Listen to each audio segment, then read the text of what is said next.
একটা স্পর্শকাতর ফোন আলাপ আমি আপনাদেরকে শোনাতে চাচ্ছি। তো যার জন্য যে জিনিসগুলো বলছি, এখন তো সবাই তো ইউনূস সাহেবকে তেল মারতেছে। আওয়ামী লীগের গালি দেওয়া তো খুব সহজ একটা বিষয়। তখন আসলে আমরা আরো ভয়াবহ বিপদের দিকে এগুচ্ছি।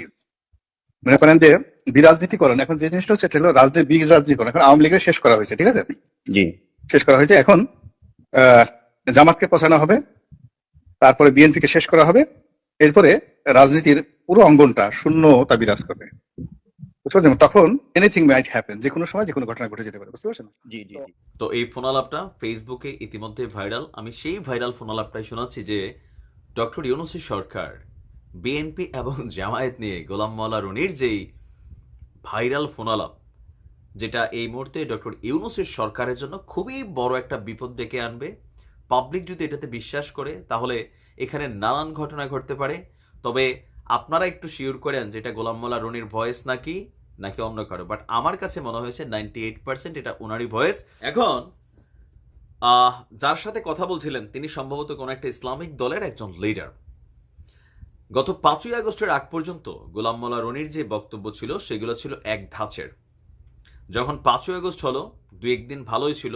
যখন ডক্টর ইউনূস সাহেব তিনি ক্ষমতায় বসলেন, তারপর আমরা দেখলাম যে বিভিন্ন জায়গা থেকে ডক্টর ইউনূস সাহেব অনেক রাজনৈতিক দলের বা অনেক বিশিষ্ট জনদের সাথে কথা বলেছেন, তার ওইখানে ডেকেছেন। এর পরপরই উপদেষ্টা নিয়োগ হয়ে গেল। তখনই আমরা দেখলাম যে গোলাম মোল্লা রনি সাহেব তিনি তার অবস্থান পরিবর্তন করেছেন। আপাতমস্তক বা প্রকৃতপক্ষে তার এই মুহূর্তে প্রত্যেকটা ভিডিও, প্রত্যেকটা বক্তব্য সেটা ডক্টর ইউনূসের সরকারকে অসহিষ্ণু করে তুলবে। পাশাপাশি বিএনপির জন্য অনেকটা নেগেটিভ বক্তব্য আসছে, কারণ তিনি বিএনপির অনেক বিষয় সামনে তুলে ধরে আনছেন। এখন বাংলাদেশের কালচারে এটাকে বিপদই বলা হয়। কেন? এটা আমরা হজম করতে পারি না। ধরেন গোলাম মোল্লা রনি এখন বিএনপির লোক রাইট নাও, তাই না? বিএনপি থেকে একটা নির্বাচন করছেন, এখন তিনি বিএনপি নিয়ে কথা বলে বিএনপির সমালোচনা করে, তার জন্য সমস্যা। আবার তার কথা হবে যে প্রতিদিন ভালো ভালো কথা হবে, বাট গোলাম মোল্লা রনির তো আবার সত্য কথা বলারও কিছু রোগ আছে।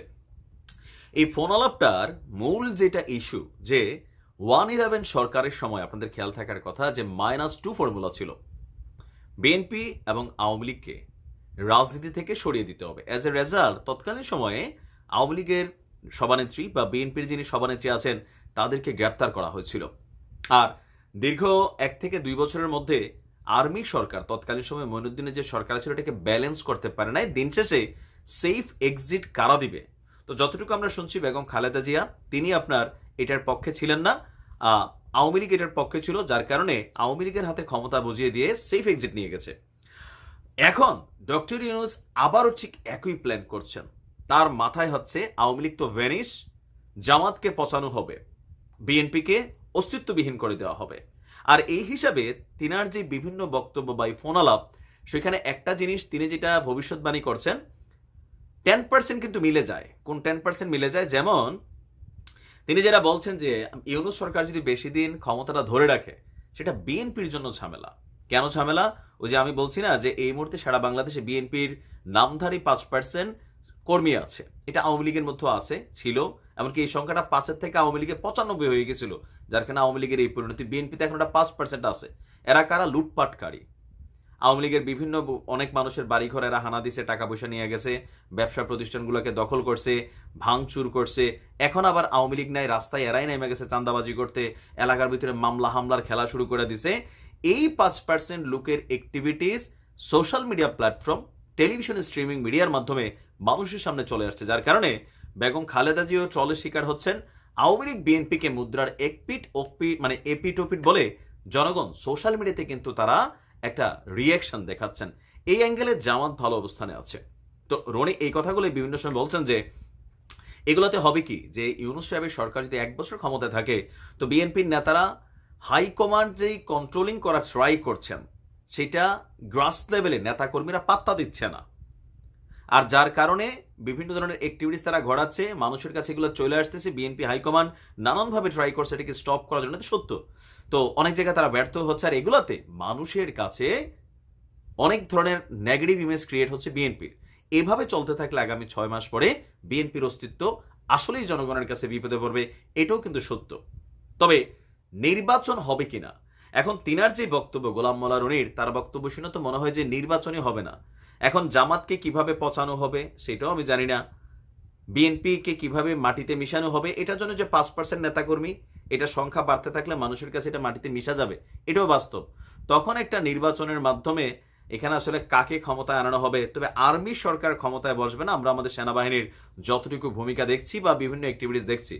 ডক্টর ইউনূসের কথা শুনেও মনে হয় নাই যে তিনি আসলে রাষ্ট্র ক্ষমতাকে কুক্ষিগত করবেন, বা তার জায়গা থেকে তিনি যেই লেভেলের মানুষ বা ওয়ার্ল্ড ওয়াইড তার যে ফেস ভ্যালু, সেখানে তিনি আসলে নতুন কইরা ভবিষ্যতে কোনো কিছু করবেন ক্ষমতাকে কুক্ষিগত করার জন্য, এটাও আমার মনে হয় না। তাহলে গোলাম মাওলা রনি আসলে কি বোঝাইতে চাচ্ছেন?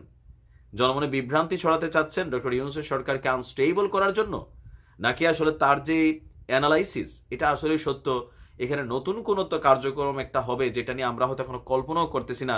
তিনি আবার যথেষ্ট অলি আল্লাহ টাইপের মানুষ, তবে তিনাকে নিয়ে মানুষের মন্তব্য গিরগিটির মতন রং বদলান, ক্ষমতার কাছাকাছি থাকতে চান।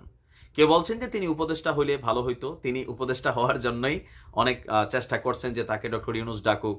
একসময় আওয়ামী লীগেরটা খাইছেন, আবার সে আওয়ামী লীগের পাতে হাঁকছেন, আবার যখন তিনি বিএনপিরটা খাইলেন এখন বিএনপির পাতে হাঁকছেন, আবার ইউনূস সাহেবরে নিয়া এখন তিনি যে হাগাহাগি করছেন। তো সকল কিছু মিলেয়া মানে মিশ্র প্রতিক্রিয়া আছে। অনেকে মানে বলেন, দেখেন আমি আসলে উনি গোলাম মাওলা রনি বাংলাদেশে যেই সকল মানুষগুলা রাজনীতি নিয়ে অ্যানালাইসিস করে যথেষ্ট প্রজ্ঞাবান একজন মানুষ, কিন্তু কিন্তু হঠাৎ করে আমার কাছে মনে হচ্ছে তিনার বক্তব্যগুলা সামঞ্জস্যবিহীন।